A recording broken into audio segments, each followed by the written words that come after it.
नमस्कार दोस्तों, आज मैं एक्सप्लेन करूंगा हॉलीवुड की बेहतरीन मूवी स्मार्टेस्ट प्रिजनर। मूवी की शुरुआत 1979 के पृष्ठभूमि पर आधारित है, जहां मॉरिस एक साथी चोर होता है और कई जेल से फरार हो चुका होता है।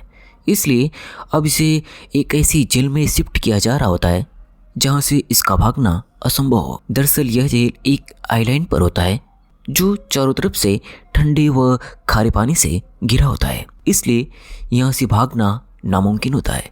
अब मॉरिस को एक कड़े पहरे से होते हुए एक सेल में डाल दिया जाता है। यह जेल अपने डिसिप्लिन के लिए जाना जाता है। तभी दूसरे ही दिन जैसे ही 1 घंटी बजती है, सारे कैदी अपने अपने सेल से बाहर आते हैं और एक लाइन में ब्रेकफास्ट के लिए जाते हैं। और यही खाने के टेबल पर उसकी मुलाकात लिटमस से होती है, जहाँ वह मॉरिस से कुछ खाना मांगता है और खाना लेकर वह चोरी से अपने चूहे को खिला रहा होता है। दरअसल लिटमस एक चूहा पाला होता है और यह बात किसी को पता नहीं होती है। यह देखकर मॉरिस आश्चर्य में पड़ जाता है। जैसे ही खाना खत्म होता है तभी मॉरिस को पकड़कर जेलर के पास ले जाते हैं और वहीं पर जेलर बोलता है, यह अल्काट्राज जेलर है, यहाँ से भागने की सोचना भी मत। जब जेलर मॉरिस से बात कर रहा होता है तभी चुपके से जेलर का नेल कटर मॉरिस चुरा लेता है और चुपचाप जेलर को बिना कुछ बोले वहां से चला जाता है। अब इस नेल कटर को मॉरिस अपने सेल के एक बुक में छुपा देता है। दरअसल उसके दिमाग में यहाँ पर बहुत बड़ा प्लान चल रहा होता है। अगली सुबह जैसे ही होती है, सभी कैदी वहाँ नहा रहे होते हैं। तभी वुल्फ नाम का एक कैदी मॉरिस को आकर परेशान करने लगता है। दरअसल शुरुआत में भी कई बार वुल्फ मॉरिस को परेशान किया होता है, लेकिन मॉरिस उसे नज़रअंदाज करता है। पर इस बार मॉरिस उसे सबक सिखाता है और वुल्फ को बुरी तरह पीटता है, जिस पर वुल्फ सहम जाता है। और यह देखकर सभी लोग मॉरिस से भी डरने लगते हैं, क्योंकि अब तक लोग वुल्फ से डरते थे। अब यहाँ पर रहते हुए मॉरिस को हफ्ते बीत जाते हैं और मॉरिस को लाइब्रेरी में ही काम करने का मौका मिलता है। और इसी लाइब्रेरी में इंग्लिश से उसकी मुलाकात होती है, जो पिछले 30 सालों से यहाँ काम कर रहा होता है।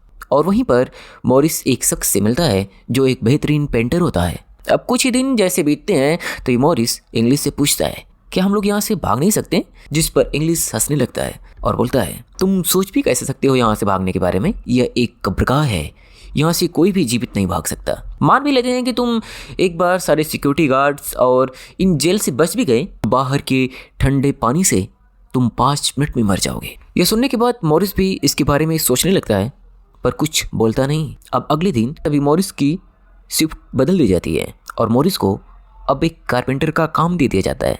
हालांकि इसके लिए उसे हर घंटे के 50 सेंट मिलेंगे। अब मॉरिस यह सुनकर खुश भी हुआ। कारपेंटर के काम करने में मॉरिस को खुशी भी होती है। शायद यहाँ से कुछ औजार और कुछ चीज़ें मिल जाएंगी जिससे वह भागने में शायद कामयाब हो जाएगा। पर यहाँ पर काम करते करते उसकी दोस्ती लिटमस से होती है और उससे भागने का तरीका पूछने पर वह बताता है कि हर कमरे में एक एयर विंड है और यही पूरे जेल में एक कमजोरी है। तुम वहीं से भाग सकते हो, लेकिन वह एयर विंड इतना सकरा है कि उससे कोई भी आदमी बाहर नहीं जा सकता। पर अगर तुम उससे बाहर निकल गए तो छत से होते हुए तुम यहाँ से निकल जाओगे। फिर तुम्हारे पास सिर्फ एक ही समस्या होगी, इस आइलैंड से बाहर जाने की। मॉरिस लिटमस से बात ही कर रहा होता है, तभी पीछे से वुल्फ उसके ऊपर हमला करना चाहता है, पर मॉरिस बहुत ही फुर्ती से उससे बच जाता है। और वहीं पर मॉरिस वुल्फ को पूरी तरह पीटने लगता है। यह देखकर सभी लोग समझ जाते हैं और यह घटना पुलिस भी देखती है। अतः दोनों को पकड़कर उन्हें एक टॉर्चर सेल में पूरे 1 हफ्ते के लिए बंद कर दिया जाता है। यहाँ पर मॉरिस और वुल्फ को पूरे हफ्ते तक टॉर्चर किया जाता है और जेल से बाहर निकलते ही मॉरिस की हालत पूरी तरह से खराब हो गई होती है। तभी लिटमस अपने चूहे से उसे वेलकम का संदेश भेजता है, जिसे पढ़कर मॉरिस थोड़ा अच्छा महसूस करता है। दरअसल मॉरिस अब तक अपने सेल में सिर्फ अकेले ही रहता था, लेकिन काफ़ी दिन बीतने के बाद अब मॉरिस के सेल में एक और आदमी की एंट्री होती है, जिसका नाम चार्ली होता है। और अब धीरे धीरे दोनों दोस्त बन जाते हैं। इस जेल में अब मॉरिस के काफ़ी दोस्त बन चुके होते हैं और वह सबसे अपनी भागने का प्लान बता चुका होता है। दूसरे सीन में वार्डन अब कैदियों के कामों को चेक कर रहा होता है, जहाँ पर वह पेंटर की पेंट की हुई तस्वीर को देखता है, जिसे देखकर वह भी दंग हो जाता है। दरअसल पेंटर अब पहले से कई गुना बेहतर पेंट कर रहा होता है और यह देखकर वार्डन खुश नहीं होता, वह और भी गुस्सा होता है और उसकी सारी पेंटिंग्स को जला देता है और उसकी ड्यूटी चेंज कर देता है। और अब वह उस पेंटर को बढ़ई के काम में लगा देता है। यह सुनकर वह पेंटर पूरी तरह टूट जाता है, क्योंकि उसके जीवन का सपना ही होता है तस्वीरें बनाना, उसे पेंट करना। पर अब उससे वह खुशी भी छीन ली गई होती है। वह निराश होकर वहाँ गुस्से से वह अपनी उंगलियों को ही काट डालता है। यह देखकर मॉरिस भी काफ़ी दुखी हो जाता है और उसकी उंगलियां उठाकर वह गार्ड को देकर बोलता है, जाओ या तुम जेलर को दे दो, शायद वह इन कटी हुई उंगलियों को देखकर काफ़ी खुश होगा। वह तो यही चाहता था। इस घटना के बाद मॉरिस अपने सेल में चुपचाप बैठा था। तभी वह देखता है कि उसके एयरवेंट से एक काकरोच को आते हुए। यह देखकर उसके दिमाग में एक प्लान आता है और यहीं से वह निकलने की सोचता है। अब दूसरे ही दिन जैसे ही मॉरिस खाना खा रहा होता है, तभी वह अपने 2 और मित्रों को देखता है जो कि पहले उसके साथ भाग चुके होते हैं। यह देखकर मॉरिस काफ़ी खुश होता है और अब वह इन लोगों से भी मिलता है, जिससे मिलकर मॉरिस काफ़ी खुश होता है। और कुछ हफ्ते जैसे ही बीतते हैं तभी इन लोगों से मिलने इनकी फैमिली आती है। दरअसल यहाँ पर फैमिली को आने की भी इजाज़त शायद कई सालों के बाद ही मिलती है और यहीं पर इंग्लिश को शायद कई सालों के बाद अपनी बेटी को देखने को मिलता है और चार्ली कई सालों बाद अपनी मॉम से मिलता है। दरअसल चार्ली की मॉम काफ़ी अब बीमार हो चुकी होती हैं, शायद वो जल्दी मरने वाली होती हैं। यह सुनकर चार्ली भी किसी तरीके से यहाँ से भागने की सोचता है और आकर मॉरिस से बोलता है, मुझे भी यहाँ से भागना है, मैं तुम्हारे हर एक प्लान में तुम्हारा साथ दूंगा, बस मुझे तुम अपने साथ ले चलो। सभी मिलकर भागने का प्लान बनाते हैं। मॉरिस बताता है कि सभी के कमरों में एयर वेंट्स हैं और यहीं से हम भाग सकते हैं, लेकिन प्रॉब्लम यह है कि यह एयर वेंट काफ़ी पतला है और इससे गुजरना काफ़ी मुश्किल है। पर अच्छी बात यह है कि यह जेल काफ़ी पुराना है और खारे पानी के बीच में रहने के कारण इसकी दीवारें अब काफ़ी कमज़ोर हो चुकी हैं, अतः यहाँ से हम आसानी से एयर वेंट्स को चौड़ा करके यहाँ से भाग सकते हैं। पर दिक्कत यह थी कि इन्हें खोदने के लिए इनके पास कुछ भी नहीं था। तभी मॉरिस का दिमाग चलता है और वह अपने खाने के टेबल से ही चम्मच को लेकर उसे हथियार बनाने की सोचता है और यहीं से मॉरिस एक चम्मच को चुरा लेता है और उस चम्मच को लेकर वह अपने सेल में जाता है। पर समस्या एक और भी होती है, अगर वह सेल में नहीं रहेंगे तो वार्डन को शक हो जाएगा और वो पकड़े जाएंगे। पर इसका भी हल मॉरिस ढूंढ लेता है। वह अपना एक डमी बनाकर उस पर कुछ बाल लगाकर उसे रख देगा, जिससे वार्डन को भी शक नहीं होगा और वह अंदर ही अंदर अपना काम करता रहेगा। पर अब भी सबसे बड़ी प्रॉब्लम पानी का था, क्योंकि अगर ये लोग यहाँ से बाहर आ भी गए तो यहाँ से भागेंगे कैसे। पर इसका भी उनके पास सलूशन होता है, क्योंकि जॉन लॉन्ड्री में काम कर रहा होता है और वह जॉन को एयर कोट्स चुराने को बोलता है, क्योंकि इसी एयर कोट्स में वे हवा भर के अच्छी तरीके से लकड़ी बांधकर उसे बोट की तरह इस्तेमाल कर लेंगे। और अब पूरी तरह से सबके अपने अपने काम बांट चुके होते हैं और इन सभी कामों में चार्ली का काम शायद सबसे ज़्यादा इम्पॉर्टेंट होता है और वह होता है वार्डन पर पूरी तरह से निगाह रखना और वार्डन के आने से पहले ही संकेत दे देना, ताकि वह अपने अपने सेल में खोदने को छोड़कर अंदर आ सके। और अब मॉरिस खुदाई शुरू कर देता है और अपने चम्मच को रगड़कर एक नुकीले हथियार में बदल लिया होता है। तभी एक दिन मॉरिस जैसे ही खुदाई कर रहा होता है, तभी दौरी पर वेंडर आ जाता है और आज चार्ली की आंख लग जाती है। जैसे ही वह मॉरिस के सेल में पहुंचने ही वाला होता है, तभी उसके बगल का दोस्त चार्ली को जगा देता है और जैसे ही चार्ली जागता है, वह अपने सामने वेंडर को देखता है और उसे अपनी ही बातों में उलझा लेता है और मॉरिस को संकेत भी भेज देता है। और उस दिन लास्ट मौके पर मॉरिस पकड़ने से बच जाता है और सतर्क होकर वह अपने बेड पर आ जाता है। अब मॉरिस काफ़ी खुदाई कर चुका होता है और वह खुदाई करते करते उस जगह पर पहुंच जाता है जहां पर उसे एक जाली मिलती है, जिसे खोलना काफ़ी मुश्किल होता है, क्योंकि इसे खोलने के लिए उसे जिस औजार की ज़रूरत होती है वह इसके पास नहीं होता।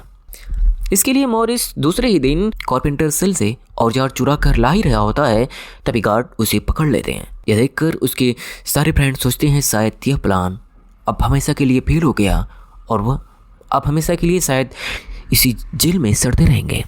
पर असल में मॉरिस उसे बैकअप के लिए लाया होता है और वह पकड़ जाने के बाद भी मॉरिस अपने जूतों के अंदर एक रॉड को आसानी से फिक्स करके अपने सेल में लेकर आ चुका होता है। अब इस मेटल से वह उस जाली को पूरी तरीके से काट लेता है और रास्ता बन जाता है। लेकिन अंदर जाने से पहले इसे डमी सर की ज़रूरत थी, जिससे लोगों की मौजूदगी का एहसास होता रहे और वार्डन को शक न हो। साथ ही मॉरिस एक डमी दीवार भी बनाया होता है ताकि किसी को भी जरा भी शक ना हो और यहाँ से खुदाई की जरा भी आवाज़ ना आए।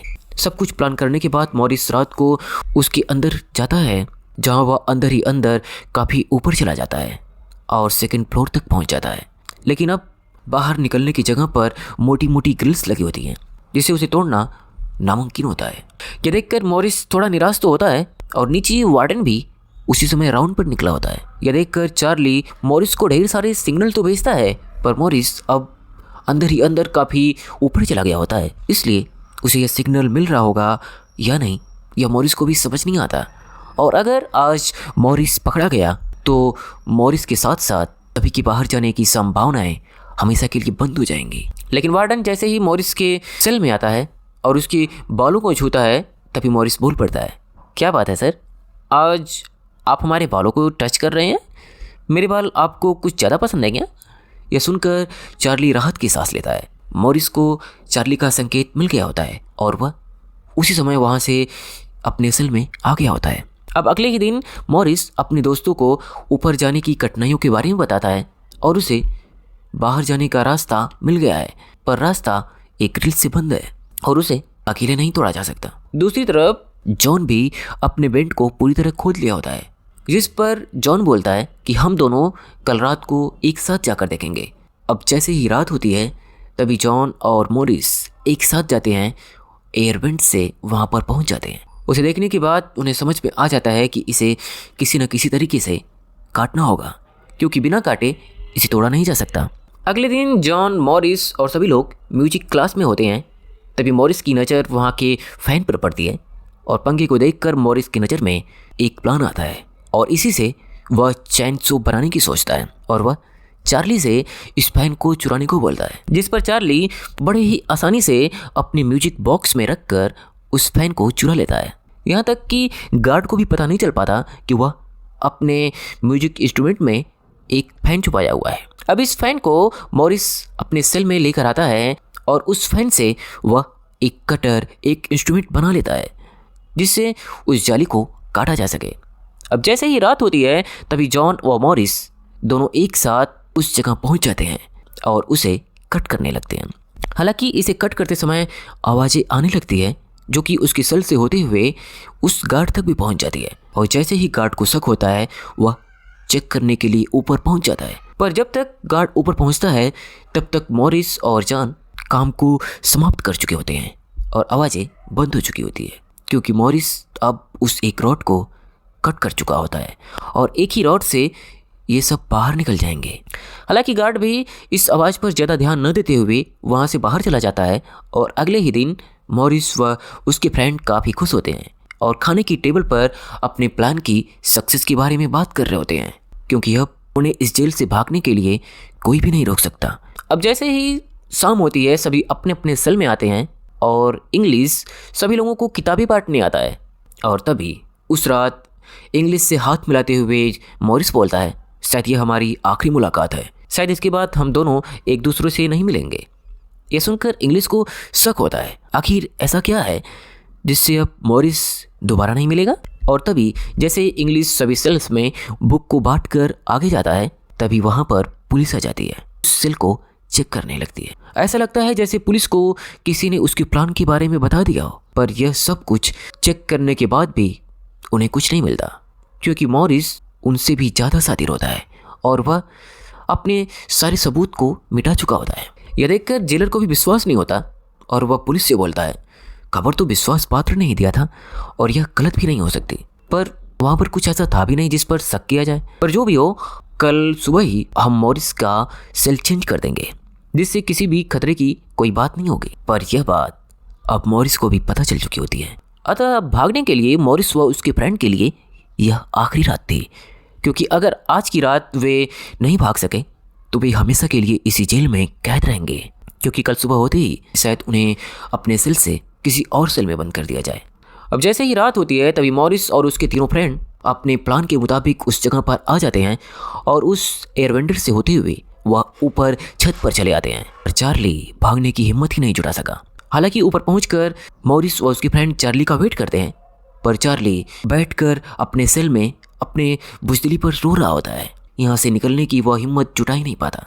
काफ़ी समय के बाद वह हिम्मत जुटाता है और वह भी यहाँ से भागने की सोचता है, पर जब चार्ली ऊपर पहुँचता है तब खुद को अकेला देखकर काफ़ी निराश होता है और वह रोता हुआ अपने सेल में फिर से वापस चला आता है। और अब वह आइलैंड के किनारे पर पहुँचते हैं। यहाँ पर एक बोट का शेप तैयार कर लेते हैं और यहाँ से फाइनली वह निकल जाते हैं।